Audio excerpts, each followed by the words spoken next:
যারা জড়িত ছিল আপনারা অলরেডি সোশ্যাল মিডিয়া দেখেছেন যে নতুন করে আবার তদন্ত শুরু করা হয়েছে এবং এটা সুষ্ঠুভাবে তদন্ত হচ্ছে। তো আমরা চাইছি এটা যে এই সালমান শাহ ভাইয়ের হত্যার সাথে যারা জড়িত তাদেরকে যেন সুষ্ঠুভাবে আইনের আওতায় এনে বিচার করা হয়, এটা আমাদের একটা দাবি। আর 2 নম্বর দাবি হলো আমাদের মেগাস্টার শাকিব খান ভাইয়া তাকে যেন রাষ্ট্রীয় নিরাপত্তা দেওয়া হয়। আপনারা জেনেছেন যে কত বছর আগে হবে এখানে যে নির্বাচন হয়েছিল বিসিতে, শাকিব ভাইয়ের উপরে কিন্তু হামলা হয়েছিল বিসির ভিতরে। তো এটা নিয়ে আপনারা অনেকের বক্তব্য শুনেছেন। আমাদের ওমর সানি ভাই এটা নিয়ে বলেছিল যে শাকিবকে আমি দেখেছি, আমি সেভ করতে চেয়েছিলাম, কিন্তু অনেকে দেখেছি হামলা করছে তার উপরে, এইসব উনি কিন্তু বলেছি। তো আমরা কিন্তু সবাই জানি যে শাকিব ভাইয়ের উপরে কিন্তু এফডিসিতে হামলা হয়েছিল। তো শাকিব ভাই হলো আমাদের রাষ্ট্রীয় সম্পদ, উনি হচ্ছে megastar, one and only megastar. তো আমরা চাই, আমরা এখানে যারা আছি আমরা কিন্তু সবাই শাকিব ভাইয়ের ক্রেজি ফ্যান বলতে পারেন, শাকিব ভাইয়ের পাগল ভক্ত আমরা। তো আমাদের ভক্তদের পক্ষ থেকে এই দাবিটা আমরা এখানে এসেছি যে শাকিব ভাইকে যেন রাষ্ট্রীয়ভাবে নিরাপত্তা দেওয়া হয়। বর্তমানে যিনি সাংস্কৃতিক উপদেষ্টা আছেন, কি নাম ওনার, নাম ফারুকি ভাইয়া, মোস্তফা সরোয়ার ফারুকি, আমরা তার কাছে রিকোয়েস্ট অনুরোধ করতে চাই আমাদের শাকিব ভাইদের পক্ষ থেকে যে মেগাস্টার শাকিব ভাইকে যেন রাষ্ট্রীয়ভাবে একটা নিরাপত্তা দেওয়া হয়। কারণ আমরা চাই না যেভাবে সালমান শাহ হারিয়ে গেছে সেভাবে আমাদের শাকিব ভাইয়ের উপরে কোনো রকম কোনো কিছু হোক। শাকিব ভাইয়ের সাথে কিন্তু আজকে থেকে না, বহু বছর ধরে তার সাথে ষড়যন্ত্র হয়ে আসছে। এই এফডিসিতে কিন্তু আপনারা দেখেছেন যে কত চক্রান্তকারী শাকিব ভাইকে একটা টাইমে বয়কট ঘোষণা করেছিল। শাকিব ভাইয়ের অপরাধ কি ছিল যে তিনি এখন ভালো মানের ছবি করছেন, তিনি এখন নিম্নমানের ছবি ছেড়ে কলকাতা বাংলাদেশ মিলিত প্রজেক্টগুলো করছেন, এটাই কিন্তু তার অপরাধ ছিল। এছাড়াও তার সাথে আরও অনেক অন্যায় হয়েছে, কিন্তু অনেক মানুষের দোয়া, আমাদের শাকিবিয়ানদের ভালোবাসার জেরে শাকিব ভাই কিন্তু এখন পর্যন্ত নাম্বার 1 মেগাস্টার হয়ে আছে এবং যতদিন তিনি আছেন কিন্তু তিনি হয়েই থাকবেন মেগাস্টার।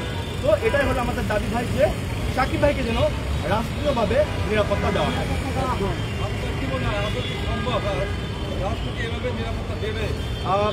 দিবে কি না দিবে সেটা হলো পরের বিষয়, কিন্তু আমাদের দাবি, আমাদের চাওয়া যেন ওনাকে এই নিরাপত্তাটা দেওয়া হয়। আপনার প্রশ্ন ভাই, আর কি প্রশ্ন করতে পারেন? বলো। আমার উত্তর প্রথমে বলতে হয়, দেখেন শাকিব খানের জায়গায় যদি অন্য কোনো নায়ক থাকতেন তিনি ফিল্ম নাকি যেভাবে সম্পূর্ণ আজকে আমি যে কারণে আসছি মূলত 25 বছর আগে যেমন শাকিব খানের কিছু দেখেন যে অনেক লোক কিন্তু লেগে ঘরে দেওয়া যায়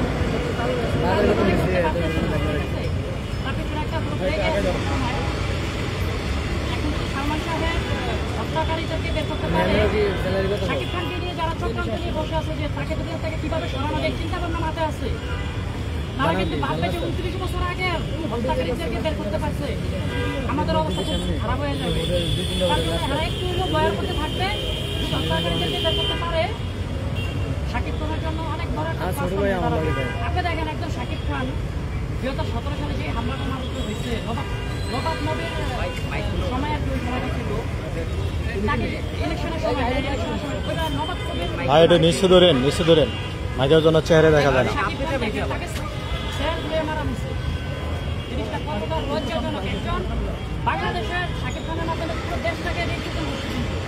আপনারা দেখে থাকবেন যে আমি শুরু করতে চাই না কাউকে, আমাকে বাংলাদেশের যে কোনো ক্লাব প্লেয়ার আছে না কেন তার তো বেশি, সবচেয়ে বেশি বাংলাদেশের নাম হচ্ছে, সুনাম হচ্ছে বিভিন্ন কান্ট্রিতে পরিচিত রাখতে একজন শাকিব খানের মাধ্যমে। এই বেশ কয়েক বছর এসে কিন্তু তো সেই মানুষটাকে হচ্ছে শেয়ার করে মানুষ, তিনি কিন্তু রিপ্লাই বলেননি যে আমাকে কেন এটা করা হলো।